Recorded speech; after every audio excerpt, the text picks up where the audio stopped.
Dear student, स्वागत है आपका मेरे चैनल स्टडी एक्सप्रेस में, जिसमें आज हम 11th standard Maharashtra board subject Hindi chapter number 9 गज़लें का एक्सरसाइज सॉल्व करेंगे, उसकी स्वाध्याय सॉल्व करेंगे। तो मैं चाहती हूँ कि अगर आप मेरे चैनल पर नए हैं तो चैनल को सब्सक्राइब ज़रूर करें, वीडियो को लाइक करें और वीडियो को दोस्तों के साथ शेयर करें। तो लेट्स स्टार्ट। चैप्टर 9 गज़लें, जिसे डॉक्टर राहत इंदौरी जी ने लिखा है। डॉक्टर राहत इंदौरी जी के बारे में मैं आपको बता दूं कि डॉक्टर राहत इंदौरी जी की गज़ल बहुत ही फेमस हो चुकी थी, जिसकी जो लाइन है वह हर बच्चे की ज़ुबान पर रहती थी। ये वही राहत इंदौरी हैं जिन्होंने लिखा था, बुलाती है पर जाने का नहीं। ये जो इनकी गज़ल और ये जो इनकी लाइन थी वो बहुत ही फेमस हो चुकी थी। यही ये डॉक्टर राहत इंदौरी हैं, जिनका चैप्टर आपके सिलेबस में लिया गया है। पार्ट 9 है गज़लें। तो हम शुरू करते हैं स्वाध्याय से। स्वाध्याय का पहला प्रश्न है आकलन का। गज़लकार के अनुसार दोस्ती का अर्थ क्या होता है? गज़लकार के अनुसार वह फ्रेंडशिप का अर्थ पूछ रहा है कि फ्रेंडशिप की मीनिंग क्या है। फ्रेंडशिप की मीनिंग या दोस्ती का अर्थ होता है, सबसे पहले तो अपने दोस्त का कहना मानना। आपको अपने दोस्त की बात को मानना चाहिए। दोस्त की गलत बातों का विरोध करना। अगर आपका जो भी मित्र है, दोस्त है, फ्रेंड है, अगर वो कुछ गलत कर रहा है, कोई भी बात गलत कर रहा हो या कोई कार्य गलत कर रहा हो, तो आप उसका विरोध करेंगे। दोस्त की मदद करना, आपको अपने दोस्त की मदद करना चाहिए। A friend in need is a friend in deed, ये तो आपने प्रॉवर्ब सुना ही होगा। दोस्त को सही राह दिखाना, दोस्त को सही रास्ते पर चलने के लिए बताना, उसको सही रास्ता दिखाना, यही जो है दोस्ती का सही अर्थ है। क्वेश्चन नंबर 2 है कवि ने इनसे सावधान रहने के लिए कहा है। इनसे किन से, आपको ये बताना है कि कवि ने किन से सावधान रहने के लिए कहा है। पहला है कागज़ की पोशाक पहनकर आने वालों से। कागज़ की पोशाक पहनकर आने वाले अर्थात पैसा एक ऐसी चीज़ है जो किसी को भी कातिल बना सकती है। तो ये जो लोग हैं, ये कागज़ की पोशाक यानी पैसे को उन्होंने कागज़ की पोशाक में आने वाले लोग बताया है। कपड़ों पर इत्र लगाकर आने वाले लोग। कपड़ों पर इत्र लगाकर कौन लोग आते हैं? कपड़ों पर इत्र लगाकर आने वाले आते हैं। शराफत का नकाब पहने हुए ढोंगी लोग होते हैं जो इत्र लगाकर आते हैं, और उनका व्यवहार अच्छा नहीं होता है। वो दूसरों के दिमाग में दुर्गंध फैला कर जाते हैं। अपने कपड़ों पर तो इत्र लगा कर आते हैं, लेकिन दूसरों के दिमाग में गंदगी, दुर्गंध फैला कर जाते हैं। इन लोगों से भी कवि ने कहा है कि आपको सावधान रहने की आवश्यकता है। अब तीसरा जो आता है, पानी पीने वाले समंदर से। यहाँ पर गज़लकार कहता है कि मैं तो पूरी तरह से सूख चुका हूँ, मेरे पास कुछ भी नहीं है। इसके बावजूद जो लोग सागर की भांति यानी समुद्र की भांति संपन्न हैं, वे अपनी ज़रूरतों को, अपनी आवश्यकताओं को पूरा करने के लिए क्या करते हैं? मेरा इस्तेमाल करते हैं। तो इसीलिए ऐसे लोगों से भी हमें सावधान रहना चाहिए। प्रश्न ई है प्रकृति से संबंधित शब्द तथा उनके लिए कविता में आए संदर्भ। कविता में तूफ़ान शब्द का उपयोग मुसीबत आने के संदर्भ में किया गया है। सूखे बादल शब्द का प्रयोग प्रेम रहित लोगों के संदर्भ में किया गया है। जिन लोगों के मन में प्रेम नहीं है वो सूखे बादल के समान है। सैलाब का शब्द का प्रयोग दुख के कारण आंसू आने के संदर्भ में किया गया है। जब दुख होता है, दुख के कारण मनुष्य रोता है, उसके आंसू इतने ज़्यादा आंसू निकलते हैं कि वो सैलाब की भांति लगते हैं। इसीलिए सैलाब को दुख के कारण आंसू आने के संदर्भ में प्रयोग में लाया गया है। चौथा है हमारा समंदर, जिसको सक्षम व्यक्तियों के संदर्भ में प्रयुक्त किया गया है।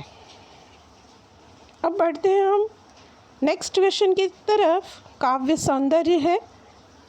प्रश्न है, गज़ल में प्रयुक्त विरोधाभास वाली 2 पंक्तियाँ ढूंढकर उनका अर्थ लिखिए।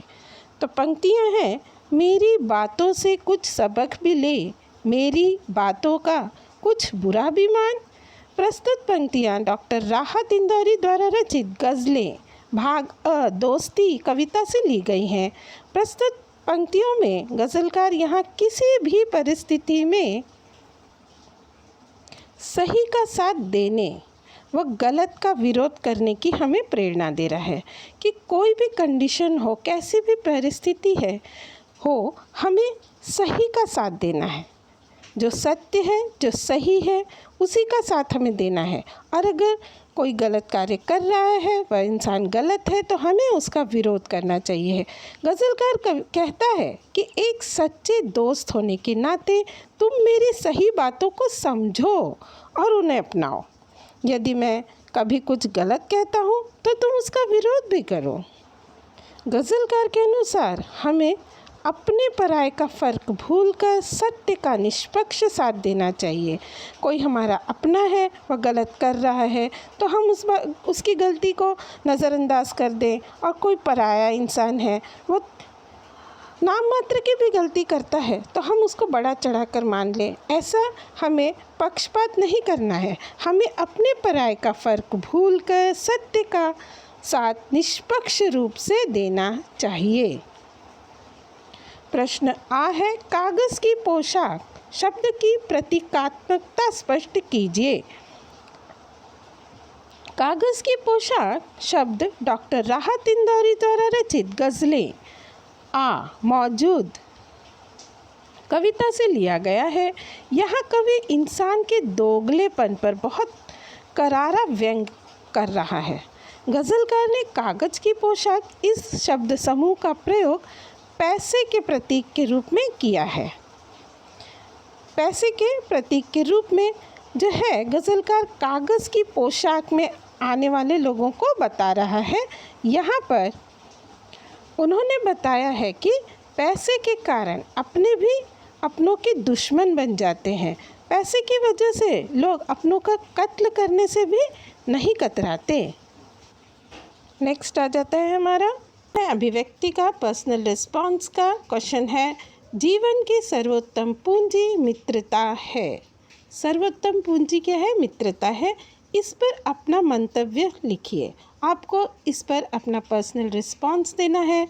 तो आंसर है, मित्रता एक ऐसा संबंध है जो हमें जन्मजात नहीं मिलता है। हम मनुष्य एक बालक जब जन्म लेता है तो जन्म से ही उसे अपने माँ बाप, भाई बहन हो तो वो हर रिश्ता मिल जाता है। लेकिन जो मित्रता है, यह एक ऐसा रिश्ता है जो हमें जन्मजात नहीं मिलता, अर्थात हमें ये संबंध स्वयं बनाना पड़ता है। अपने मित्रों का चुनाव हमें स्वयं ही करना पड़ता है। इसीलिए कहा जाता है कि मित्रता बड़े ही सोच समझकर करनी चाहिए। मित्र बड़े ही सोच समझकर ढूंढने चाहिए। हमारे मित्रों से हमारे चरित्र का पता चलता है। कहा गया है कि आप मुझे अपने फ्रेंड्स की लिस्ट दे दीजिए, मैं आपका कैरेक्टर बता सकता हूँ।